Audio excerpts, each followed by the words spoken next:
I'm here with Liv. We just watched Arsenal draw away to Nottingham Forest. Under normal circumstances, might not have been such a bad point. However, I think it's fair to say that the game itself lacked quality, lacked spark. I think, in short, it wasn't a very exciting game. No, it wasn't. I mean, Charlene was falling asleep.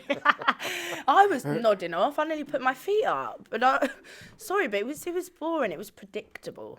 That's what it was. It was predictable. We do the same thing every week now. You know, the defenders put in 200%, the midfield pretty good, and then get to the final third, and there's no one there. Everyone's trying to square it off to the next man, or putting it in the box. There's no one in the box, or it's boring, and I'm scared now, Laurie. Rather than feeling like, all right, look, season's done, let's just watch the game, I'm actually a little bit frightened for multiple reasons. I'm worried that we're going to drop out the top three, or maybe even out of the top four, and I'm worried we're going to lose people like Saliba, and I think people are going to start coming for Gabriel as well. I'm worried that Nwaneri is going to get injured with the amount of minutes he's playing, and I know today taking him off was like, oh, what are you like?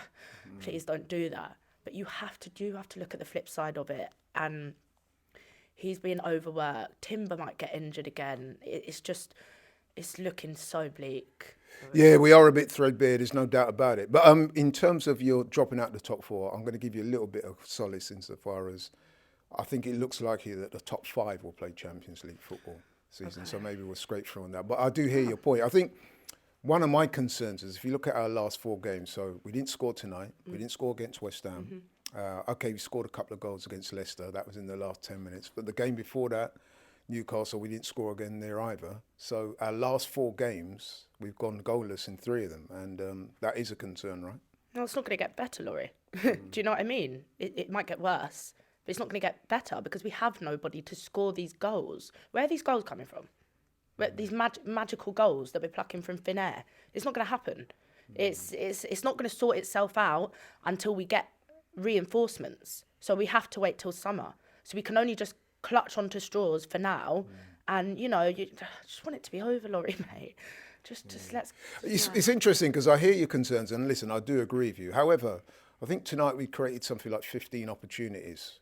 Okay, there's only a few of them were on target, but if you go through our games, you will see that we are creating chances. We have got, in most games, by far the most possession, but we're still not able to do something about it. And I know, obviously, we're lacking personnel up top, but we should really be doing better even so, right? Yeah, we should, but we were doing this when we had Havertz and Martinelli and even Saka. We can create chances. That's not a problem. Who's getting on the end of it?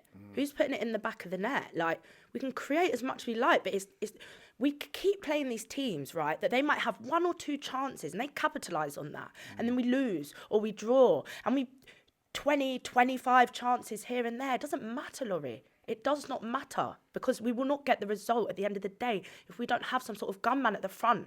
And we relied too heavily on Saka. He's injured. We're relying too heavily again, I think, now on Nwaneri, and I'm scared for himself. We relied so heavily on that link-up play between Ben White, Odegaard and Saka. And there was a point where we didn't have, at any one given point, we've had one of them, or occasionally two of them. But what do we think was going to happen when the left's been neglected and the number 9 position has been neglected? We needed reinforcements. We needed to improve those areas. There's no point having a world-class defence if you cannot finish your chances. No, I agree. But what I would say, though, is, to be fair to the manager, what else can he do, really? I mean, because as we keep saying, it's so short of forward players. He's tried Mourinho in there. Okay, it worked against Leicester. It's not really looked like working since. Although, to be fair, he did have a couple of attempts on goal, headers. Calafiori came close to scoring today with a good turn and shoot. Maybe it's his time to go up top. Stick him up top, mate. We may as well do some experiments now. Why not? Let's try something new. Let's switch up the formation. Let's go to a back three. Do what you want now and until the end of the season to get through. But yeah, why not? Honestly, it's come to this is what it's come to.